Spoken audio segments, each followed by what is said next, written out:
الحمد لله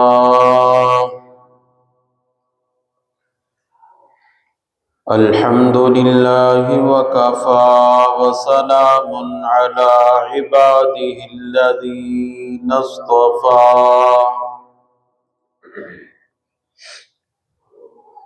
خصوصا على سيد الرسل وخاتم الأنبياء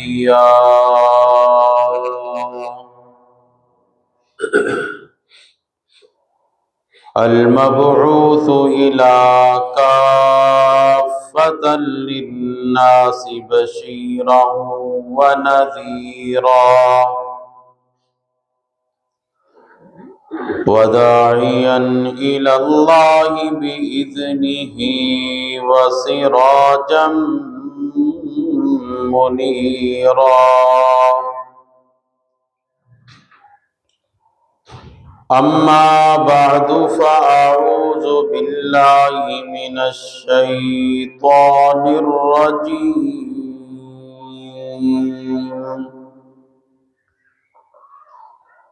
بسم الله الرحمن الرحيم.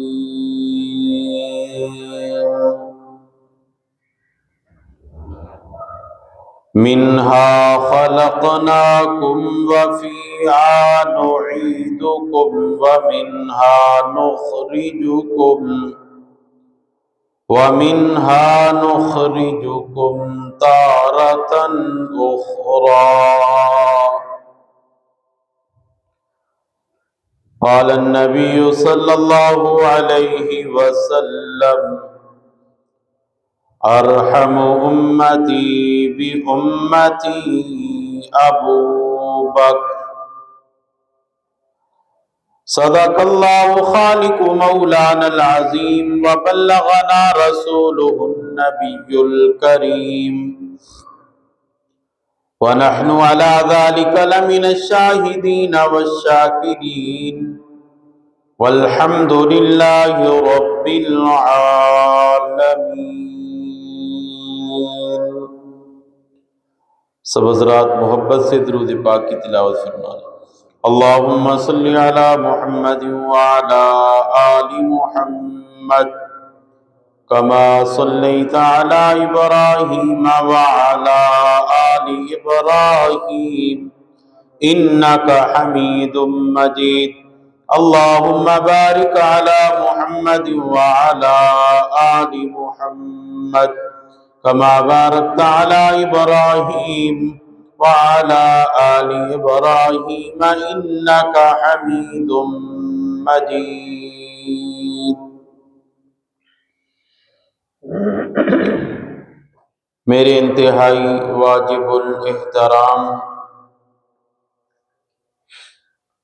برادران اسلام، معزز سامعین، بزرگوں، عزیز دوستوں، بھائیوں، گزشتہ کئی خطبوں سے امیر المؤمنین، خلیفۃ المسلمین، خلیفہ بلا فصل حضرت سیدنا صدیق اکبر رضی اللہ تعالیٰ عنہ کی شان، سیرت، مقام آپ سماعت فرما رہی ہیں. آج کے اس خطبہ میں سیدنا ابو بکر صدیق رضی اللہ تعالیٰ عنہ کا وصال، آپ کی رحلت، اس پر چند باتیں آپ کے سامنے عرض کرنی ہیں. دعا ہے کہ خالق کائنات مجھے حق اور سچ کہنے کی توفیق عطا فرمائے.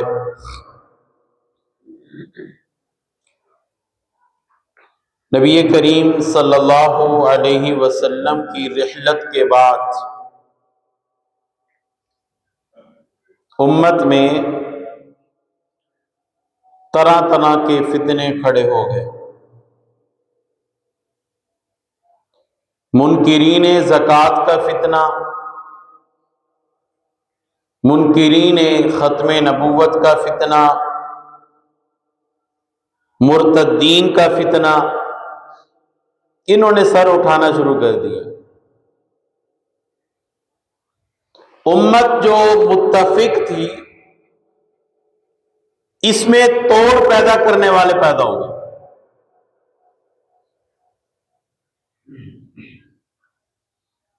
کئیوں نے زکوٰۃ دینے سے انکار کر دیا، جی ہم زکوٰۃ نہیں دیتے۔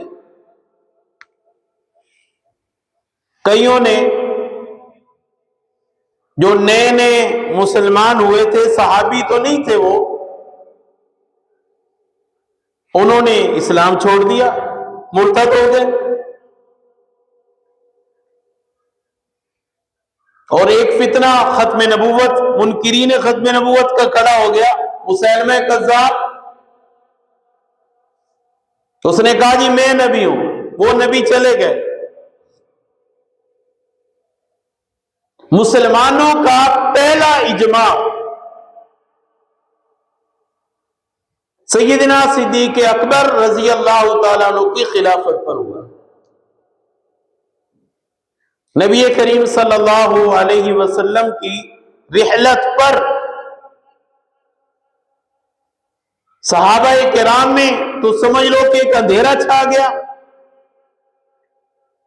حضرت فاروق اعظم جیسے تلوار نکال کے گھومنے لگ گئے گلیوں میں، اگر کسی نے کہا نا حضور چلے گئے، میں گردن اڑا دوں گا۔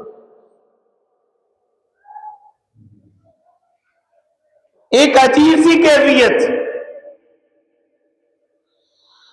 یہ تو صدیق اکبر رضی اللہ تعالیٰ عنہ، اللہ نے ان کو حوصلہ دیا، ہمت دی، سارے صحابہ کو اکٹھا کیا اور ایک خطبہ ارشاد فرمایا۔ اس خطبے میں یہ آیت پڑھی، محمد الرسول اللہ، محمد صلی اللہ علیہ وسلم اللہ کے رسول ہی تو ہیں۔ اور ان سے پہلے کتنے رسول گزر گئے؟ قد خلت من قبلہ الرسل۔ صحابہ کرام فرماتے ہیں جب یہ آیت انہوں نے پڑھی تو ہمیں لگا ابھی آیت نازل ہوئی، یہ اس موقع کے لیے آیت اتری تھی۔ اور اس کے بعد صدیق اکبر رضی اللہ تعالیٰ عنہ نے امت کو پھر اکٹھا کرنے کی کوشش کی۔ صحابہ کرام نے صدیق اکبر رضی اللہ تعالیٰ عنہ کو اپنا خلیفہ مانا، ان کے ہاتھ پہ بیعت کی، اور آپ نے سب سے پہلا کام کیا کیا کہ جو جماعتیں نبی کریم صلی اللہ علیہ وسلم نے امیر بنا کر روانہ فرمائیں اور وہ روک گئی تھی حضور علیہ السلام کی بیماری کی وجہ سے، رحلت کی وجہ سے، آپ نے پہلے ان جماعتوں کو روانہ فرمایا۔ ان جماعتوں کی تشکیل جہاں جہاں تھی وہ روانہ فرما دی، تم جاؤ۔ پھر آپ نے مسیلمہ کذاب کے خلاف جہاد کے لیے صحابہ کرام کو روانہ فرمایا۔ پھر منکرین زکوٰۃ کے خلاف، ان کے خلاف بھی جہاد کا اعلان فرمایا کہ جو زکوٰۃ نہیں دے گا میرا اس کے خلاف بھی اعلان جنگ ہے۔ نبی کریم صلی اللہ علیہ وسلم کے دور میں جو ایک رسی بھی زکوٰۃ دیتا تھا اور اب وہ نہیں دے گا، میں اس کے خلاف بھی کیا کروں گا؟ جہاد کروں گا۔ مسیلمہ کذاب کے خلاف بھی صحابہ کرام کو روانہ فرما دیا کہ اس سے جہاد کرو، اور منکرین زکوٰۃ کے خلاف بھی اعلان فرما دیا۔ اور مرتدین جو اسلام سے پھر گئے تھے، بعض کہتے صحابہ تھے، صحابہ نہیں تھے۔ صحابہ کرام نے اسلام کو نہیں چھوڑا۔ صحابی کسے کہتے ہیں؟ جس نے حضور علیہ السلام کی صحبت کو اختیار کیا ہو۔ یہ وہ تھے جنہوں نے حضور کی صحبت کو نہیں اختیار کیا۔ حضور علیہ السلام کے آخری دور میں مختلف قبائل کے سردار حضور علیہ السلام کی خدمت میں آتے اور کلمہ پڑھ کے مسلمان ہوتے، اور پھر عرض کرتے یا رسول اللہ ہمارا کیا کام؟ آپ نے فرمایا جو میرا کام وہ تمہارا کام، جاؤ ان کو اپنے اپنے قبیلوں میں جا کے اسلام کی دعوت چلاؤ۔ یہ جب جاتے اپنے اپنے قبائل میں اور جا کر اسلام کی دعوت دینا شروع کرتے، تو یہ جو قبیلوں کے لوگ مسلمان ہوئے، حضور علیہ السلام کی صحبت نہیں اختیار کی، صحابی نہیں ہے، یہ مرتد ہو گئے تھے، یہ مرتد ہوئے، صحابی نہیں مرتد ہوئے، نعوذ باللہ۔ دیکھو نا، صحابی تو وہ ہے جسے اللہ چن کے بناتا ہے، جس طرح نبیوں کو اللہ نے چنا اور نبوت عطا کی، اسی طرح صحابہ کرام کو بھی اللہ نے چنا اور صحابیت عطا کی ہے۔ صحابی کوئی اپنی مرضی سے بن سکتا ہے؟ جسے اللہ نے چن لیا وہ مرتد کیسے ہو سکتا ہے؟ یہ وہ لوگ تھے جو قبیلوں کے اندر مسلمان ہوئے، قبیلے کے سردار کے ہاتھ پہ انہوں نے اسلام قبول کیا، حضور علیہ السلام کا انتقال ہوا، یہ لوگ مرتد ہوئے۔ اور نبی حضرت سیدنا ابوبکر صدیق رضی اللہ تعالی عنہ نے ان کے خلاف بھی جہاد فرمایا، یہ تمام فتنے ان کو ختم فرمایا، پھر امت کو ایک نہج پہ اکٹھا کیا، جس نہج پر حضور علیہ السلام امت کو لے کے چل رہے تھے۔ صدیق اکبر رضی اللہ تعالیٰ عنہ امت کو اسی نہج پہ لے کر آئے اور پھر امت کو چلایا، پھر اسلام کی فتوحات ہونا شروع ہو گئی، اسلام پھیلنا شروع ہوا اور اسلام جو ہے وہ غلبہ حاصل کرنا شروع ہو گیا۔